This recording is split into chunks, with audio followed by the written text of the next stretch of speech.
में आता है कि भाई हैं छोटे बेटों जैसे हैं, किस हालत में होंगे।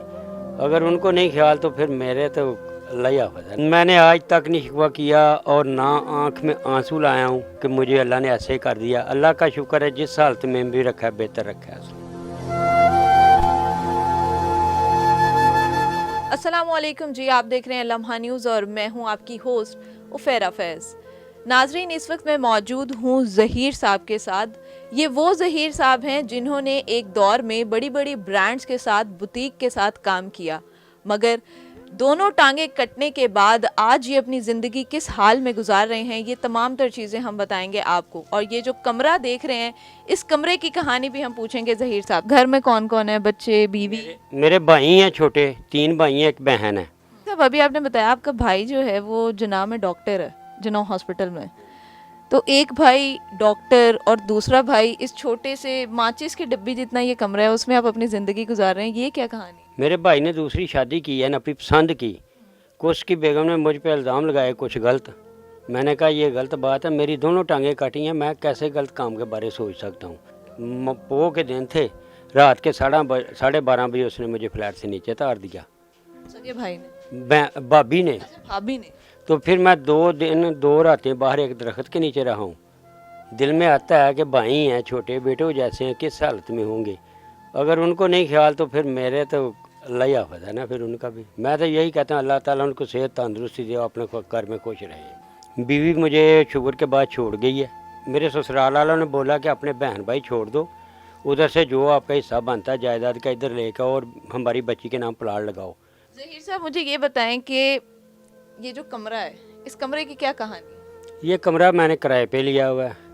वैसे रहायशी तो मैं नारवाल का हूँ, इधर मैं सिर्फ अपना मेहनत के लिए कमरा किराए पे लिया है। और ये कमरा अगर आप लोग देखें तो ये सामने इसकी दीवार है और ये पीछे मेरी दीवार है जिसको मेरा हाथ लग रहा है।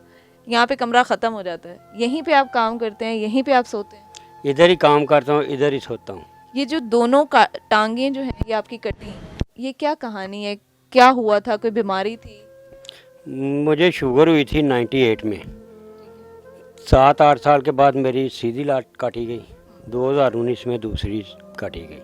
ज़हीर साहब, जब पहली आपकी टांग कटी, डॉक्टर्स ने कहा कि टांग काटनी पड़ेगी, और आप माशाल्लाह से 35-40 साल से दर्जी का काम कर रहे हैं, और दर्जी का काम होता है पूरा दिन खड़े होके कटिंग करना, सिलाई करना, तो क्या ख्याल आया था दिमाग में? मैंने कहा कोई बात नहीं, मसनूई लगवा लूँगा, दोनों टांगों पे खड़ा होकर मैं कटिंग करता रहूँ। अल्लाह का शुक्र है 15-16 घंटे फिर भी मैं मसनूई टांग पे खड़ा होकर कटिंग करता था। G1 मार्केट में एमन टेलर है, उसके पास मैं कटिंग कर रहा था। एक मेरे दोस्त ने बताया कि मास्टर आपके मास्टर की एक टांग मसनूई है। कहता यार 6 माह हो गए हैं उसने मुझे महसूस नहीं होने दिया, 16 घंटे ड्यूटी दे रहा लगातार खड़े होके।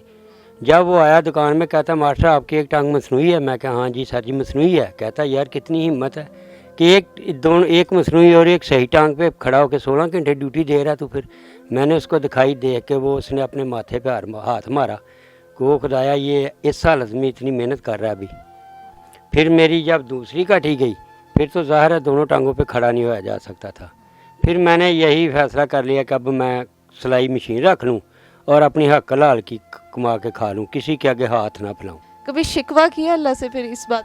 मैंने आज तक नहीं शिकवा किया और ना आँख में आंसू लाया हूँ कि मुझे अल्लाह ने ऐसे कर दिया। अल्लाह का शुक्र है जिस हालत में भी रखा है बेहतर रखा है उसने। ज़हीर साहब, खाना पीना किस तरह होता है यहाँ? इधर एक बेटी बनी हुई है मेरी, वो एक टाइम का खाना दे के जाती है। जो भी आई थी? जी, वो हैं गरीब, मैं उनको 100 रुपया डेली का देता हूँ। ज़हीर साहब, अब मुझे ये बताइएगा कि आपने इस 35-40 साल में किन किन ब्रांड्स और बुटीक के साथ काम किया?